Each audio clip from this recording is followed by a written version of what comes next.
Le rendez-vous de l'écho avec la Banque des décideurs en région. Bonjour et bienvenue dans ce nouveau numéro des rendez-vous de l'écho. Aujourd'hui, je reçois Julien Saumande. Bonjour. Bonjour. Alors, vous êtes le fondateur de la société Phoseis, basée à Villeneuve-d'Ascq. Vous avez créé cette entreprise en 2002. Vous êtes donc spécialisé dans le développement d'applications pour les téléphones mobiles. Concrètement, ça veut dire quoi ? Ça veut dire qu'on va voir des clients, on leur propose de développer, aujourd'hui ils ont une stratégie sur le web pour la plupart, dans les années 2000 les sites internet se sont démocratisés, donc ils ont une stratégie sur le web, on va les voir et on leur propose de développer leur stratégie sur le mobile. Ça veut dire choisir les plateformes sur lesquelles ils veulent se développer, Android, iPhone, etc. D'accord. Et ensuite on leur développe leur application. Vous pouvez nous expliquer, nous parler d'une application concrète que vous avez mise en place sur le marché ? Puisqu'on a Grand Lille TV, je vais parler de l'application locale, donc l'application qu'on a faite pour Auchan.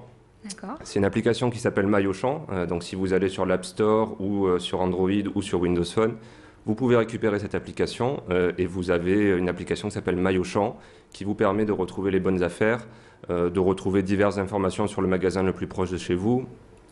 Un truc qui vous permet aussi de retrouver votre voiture dans le parking. Voilà, des petits outils comme ça qui vous permettent de faciliter votre venue dans le magasin. Et c'est une application qui est amenée à grandir puisqu'il y a une nouvelle version qui va sortir dans un mois environ, qui va comporter 4-5 nouvelles fonctionnalités, à l'attention toujours focus sur le client. Quel avantage, quel service on amène au client. Alors des applications, il y en a un peu pour tout et n'importe quoi. Aujourd'hui, j'imagine que du coup, vous avez pas mal de concurrence sur ce créneau. Oui, tout à fait. Alors quand on est arrivé, on s'est mis sur le créneau en 2009. Phoseis, c'est une société qui a été créée en 2002. On s'est mis sur le créneau en 2009. Ouais. On a commencé à se développer. Et ensuite, on a vu arriver pas mal de gens qui sont donc à la fois des micro-sociétés qui sont arrivées, des freelances notamment, beaucoup de freelances, des jeunes qui sortaient de l'école et qui se sont mis à faire du développement mobile et créer leur structure, notamment avec l'auto-entrepreneuriat. Et d'autre part, des grands groupes comme des grosses SS2I de la région ou de la France qui ont décidé aussi de se mettre sur le créneau. Donc on commence à avoir pas mal de concurrence en effet. Alors, est-ce que vous pensez que c'est un créneau viable ? Je pense notamment aux startups qu'on a beaucoup vues et pas mal ont mis la clé sous la porte. Là, une entreprise qui crée des applications pour téléphone mobile, est-ce que ça a une longue durée de vie ? Ça a une durée de vie. Il y a quand même eu un article qui est passé sur le journal du net il y a quelques semaines qui disait qu'il y avait eu, le nombre de sociétés qui créaient des applications avait explosé, un petit peu comme à l'époque des startups, donc en 2000. On retrouve un petit peu la même chose, sauf qu'aujourd'hui, je trouve, pour avoir vécu aussi ça en 2000 avec ma première société que j'avais créée à l'époque, on retrouve la même chose, sauf que ça va beaucoup plus vite.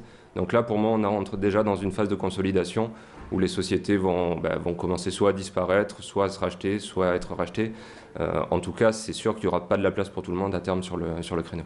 Alors au niveau effectif, je crois que vous avez recruté de nouveaux collaborateurs dernièrement. Vous nous expliquez ? En 2 ans, on est passé de 4 à 16 personnes.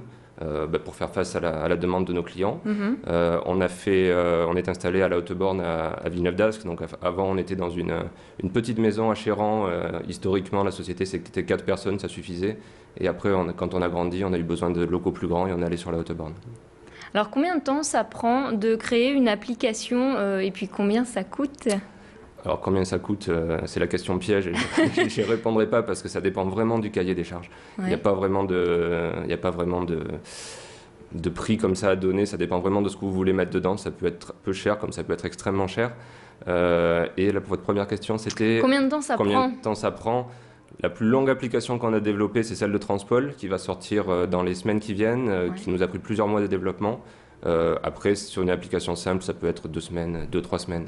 Alors, quel est le profil de vos collaborateurs pour justement développer ces applications ? Des développeurs, bien entendu. Donc, on a une équipe commerciale, administrative, mais on a surtout une équipe de développeurs qui assure la production. Ce sont plutôt des ingénieurs, plutôt des écoles des écoles d'ingénieurs et des universitaires Bac+3, Bac+5. D'ailleurs, il y a aussi un gros déficit aujourd'hui. Les gens qui sortent de l'école ne sont pas formés pour les technologies mobiles. C'est des technologies assez particulières et c'est difficile de recruter. Alors, un petit peu moins sur Android, qui est une technologie open source, donc qui commence à être enseignée dans les universités et qui est prisée des étudiants. Par contre, sur les technologies comme iPhone, c'est beaucoup plus compliqué de recruter des collaborateurs aujourd'hui. Il n'y a pas de formation. Vous avez de la concurrence dans le coin, sur la métropole lilloise? Bien sûr, on a de la concurrence. On a le privilège d'avoir trois sociétés émanations du groupe Mullier ou de la famille Mullier face à nous. Donc voilà, mais on arrive quand même à se faire une place. Et puis comme je vous dis, il y a les grosses SS2I de la région qui commencent à monter une stratégie sur le mobile en recrutant des personnes et en allant voir leurs clients pour leur proposer des applications. Alors comment on arrive à tirer son épingle du jeu parmi toute cette concurrence? Alors déjà, on a une véritable expertise depuis 2009 sur le mobile, c'est-à-dire qu'on ne fait plus que ça quasiment aujourd'hui. Donc on va proposer à nos clients de les accompagner de A à Z sur le mobile. On peut même leur proposer des packages site web plus site mobile. Donc on a un champ de compétences très large. Et en même temps, on a une expertise sur tout ce qui va être le processus de validation des applications avec Apple, puisque c'est un processus qui peut être assez compliqué. Donc on a une expertise due à notre expérience déjà 2 ans sur le sujet. Deuxième axe, dans l'innovation, puisque juste pour citer, sur le forum PME le 28, donc lundi, on va présenter une innovation d'étiquette intelligente pilotée par un téléphone NFC, qui est le futur des téléphones sur tout ce qui va être sans contact. Donc j'arrive devant une étiquette, je la scanne, ça va me lire le nom du produit à voix haute, par exemple pour les malvoyants, et ça va me donner des informations sur le produit, l'origine, le bilan carbone, etc. Vous nous rappelez les coordonnées de votre entreprise? Bien sûr, donc Phoceis à la Haute-Borne et notre site internet phoceis.com, PHOCEIS. Vous n'avez pas une petite application sur mobile?